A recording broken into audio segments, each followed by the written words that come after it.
Assalamualaikum warahmatullahi wabarakatuh. Perkenalkan, nama saya Safitri Nurhidayati, Stambuk B1B1 17127, Angkatan 2017, dari jurusan Manajemen, Fakultas Ekonomi dan Bisnis, Universitas Halu Oleo, Kendari. Pada kesempatan kali ini, saya akan mempresentasikan tugas proposal saya dengan judul Pemberian kompensasi terhadap kinerja karyawan pada PT CAM atau PT Cipta Agung Manis. Sebelum masuk pembahasan, saya akan menjelaskan sejarah singkat dari berdirinya PT Cipta Agung Manis itu.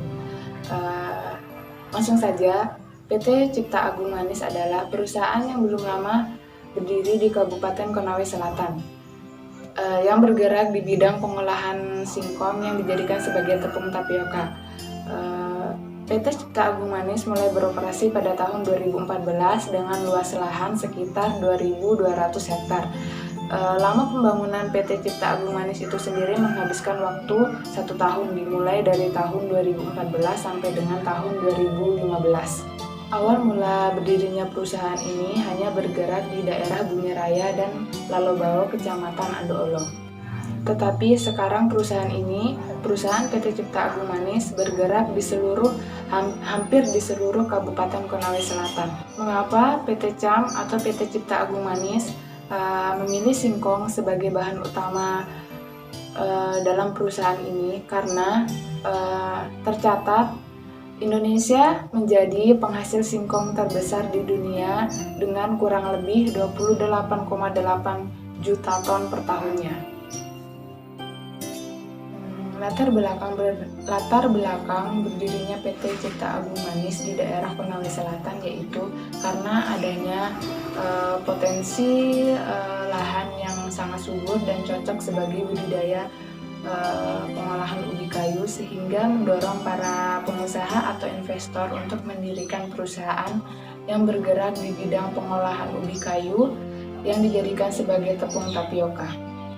PT Cipta Agung Manis berdiri dengan menggunakan modal dari para investor dari Indonesia dan melakukan pinjaman modal dari bank yang menurut informasi yang kami dapat dari lapangan, modal yang digunakan untuk melakukan pendirian perusahaan ini yaitu sekitar triliunan rupiah. Di samping memiliki potensi sumber daya alam yang memadai, di daerah Konsel juga merupakan salah satu daerah yang strategis dalam pengembangan perusahaan. Sehingga berdirilah PT Cipta Agung Manis yang bertujuan untuk mengembangkan dan mensejahterakan para petani yang berada di sekitarnya. Itulah sejarah singkat dari berdirinya PT Cipta Agung Manis. Kemudian saya akan masuk pada bab 1, yaitu pendahuluan. Bab 1, pendahuluan. Yang pertama itu adalah latar belakang masalah. Keberadaan sumber daya manusia atau MSDM di suatu negara memegang peranan yang sangat penting, yaitu potensi yang besar untuk menjalankan aktivitas perusahaan. Potensi setiap sumber daya manusia yang ada dalam perusahaan harus dapat dimanfaatkan dengan sebaik-baiknya, sehingga mampu memberikan hasil yang optimal. Tercapainya tujuan perusahaan tidak hanya dipengaruhi oleh peralatan yang modern atau fasilitas yang lengkap atau memadai, tetapi justru tergantung oleh manusianya itu sendiri dalam melaksanakan pekerjaannya, atau bisa dikatakan bahwa keberhasilan suatu organisasi tergantung oleh individu karyawannya. Untuk meningkatkan kinerja para karyawannya, biasanya perusahaan menempuh beberapa cara. Salah satunya yaitu pemberian kompensasi, motivasi, dan pelatihan untuk para karyawannya. Melalui proses-proses tersebut diharapkan para karyawan mampu memaksimalkan kinerjanya karena para karyawan sudah dibekali oleh pelatihan tersebut. Kompensasi adalah pemberian balas jasa yang diberikan oleh perusahaan kepada karyawan sebagai akibat dari pelaksanaan pekerjaan di organisasi dalam bentuk uang dan lain sebagainya. Berikutnya yaitu ada identifikasi masalah. Identifikasi masalah di sini yaitu bagaimana pengaruh pemberian kompensasi terhadap kinerja karyawan pada PT Cipta Agung Manis. Kemudian itu ada tujuan penelitian.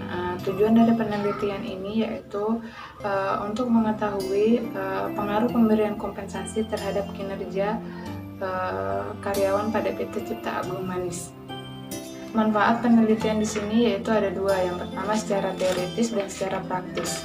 Yang pertama itu secara teoritis. Secara teoritis di sini yaitu untuk menambah pengetahuan para mahasiswa mengenai pengaruh pemberian kompensasi terhadap kinerja karyawan.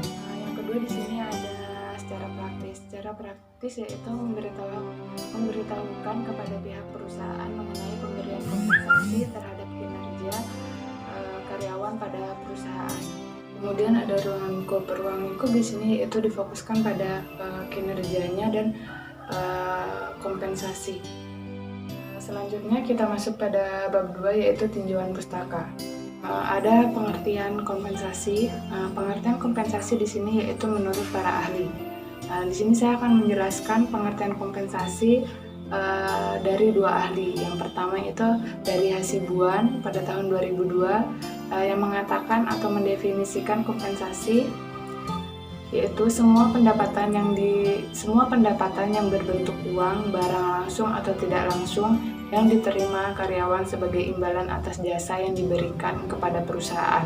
Kemudian itu yang kedua ada dari Mutiara Sibrani Panggabean tahun 2004 yang mengatakan bahwa kompensasi acapkali juga disebut sebagai penghargaan dan dapat didefinisikan sebagai setiap bentuk penghargaan yang diberikan kepada karyawan sebagai balas jasa atas kontribusi yang diberikan kepada organisasi. Dalam kompensasi terdapat beberapa komponen, di antaranya yaitu yang pertama ada gaji, yang kedua itu ada upah, yang ketiga itu ada insentif, yang keempat atau yang terakhir itu ada kompensasi tidak langsung. Tujuan dari pemberian kompensasi menurut Skaler 1987 yang pertama itu untuk menarik pelamar yang potensial, yang kedua itu untuk mempertahankan pekerja yang baik, yang ketiga itu memotivasi pekerja, keempat itu mengelola gaji berdasarkan peraturan legal, kelima itu memfasilitasi tujuan atau sasaran strategis organisasi, dan yang terakhir itu memperkuat dan menjelaskan struktur. Itu tujuan dari pemberian kompensasi menurut Skaler 1987. Kemudian ada pengertian kinerja. Pengertian kinerja di sini dijelaskan oleh beberapa ahli. Saya di sini akan menjelaskan pengertian kinerja menurut Hasibuan 2001 yang mengatakan bahwa kinerja atau prestasi kerja adalah hasil kerja yang dicapai seseorang dalam melaksanakan tugas-tugas yang dibebankan kepadanya yang didasarkan atas kecakapan, pengalaman, kesungguhan, serta waktu. Kemudian ada penelitian terdahulu. Penelitian terdahulu di sini saya mengambil 5 jurnal sebagai panduannya. Kelima jurnal itu yang pertama itu ada dari Justisia Iriani Rudia dengan tahun 2016, volumenya 4 dengan nomornya 3. Kemudian itu ada dari Ali Wariroy pada tahun 2017 dengan volume 4 nomor 1. Berikutnya ada Niputu Aka Mahadewi pada tahun 2016 dengan volumenya 4 nomor 2. Kemudian itu ada dari Muhammad Khaidir pada tahun 2016 dengan volumenya 4 nomor 3. Dan yang terakhir itu ada dari Niwayan Mujiati pada tahun 2016 dengan volumenya 5 nomor 1. Berikut adalah gambar dari kerangka pikir pemberian kompensasi dan kinerja pada karyawan perusahaan PT Cipta Agung Manis. Ya, itulah kerangka pikir yang saya buat. Kemudian kita masuk pada bab 3, yaitu metode penelitian. Penelitian ini dilaksanakan pada PT Cipta Agung Manis atau PT CAM di Desa Wunduwatu, Sulawesi Tenggara, Kabupaten Konawe Selatan, Kecamatan Andolo Utama. Penelitian ini berfokus pada pemberian kompensasi terhadap kinerja karyawan pada PT Cipta Agung Manis. Sedangkan penelitian ini dimulai pada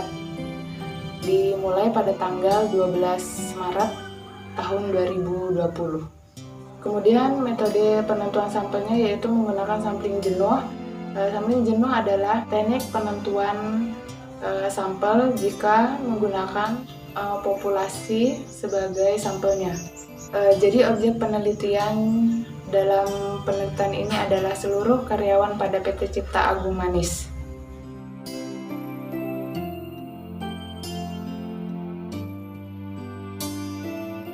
Itulah penjelasan dari tugas proposal saya, semoga bermanfaat.